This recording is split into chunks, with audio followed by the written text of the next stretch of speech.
একটি নতুন স্বীকৃতি, একটি রাজনৈতিক পরিচয়ের স্বপ্নে ১৪৪টি দল কড়া নেড়েছিল নির্বাচন কমিশনের দরজায়, কিন্তু কমিশনের প্রাথমিক যাচাই বাছাইয়ের কঠিন দরজায় কেউই পেরোতে পারেনি। খসড়া তালিকা থেকে বাদ পড়েছে সকলেই, একটি দলও টেকেনি নিবন্ধনের প্রাথমিক ধাপে।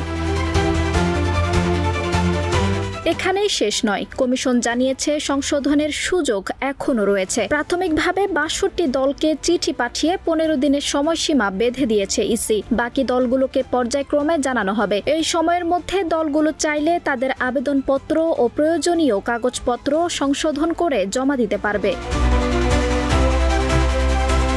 নিবন্ধনের জন্য যেসব দল সম্প্রতি আবেদন করেছিল তাদের মধ্যে রয়েছে জাতীয় নাগরিক Party NCP, Islami Oikyajote, Bangladesh Citizen Party, Bhashani NAP, Bangladesh Democratic Party BDP এবং নতুন বাংলাদেশ পার্টি এনবিপি সহ বহু ছোট ও মাঝারি রাজনৈতিক দল।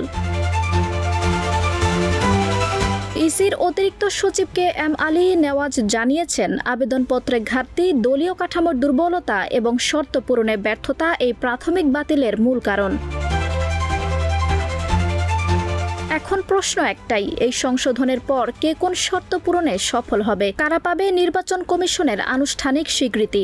দেশের রাজনৈতিক মানচিত্রে নতুন করে জায়গা করে নিতে পারবে কি এই দলগুলো? রাজনীতি আপাতত তাকিয়ে আছে সেই দিকেই।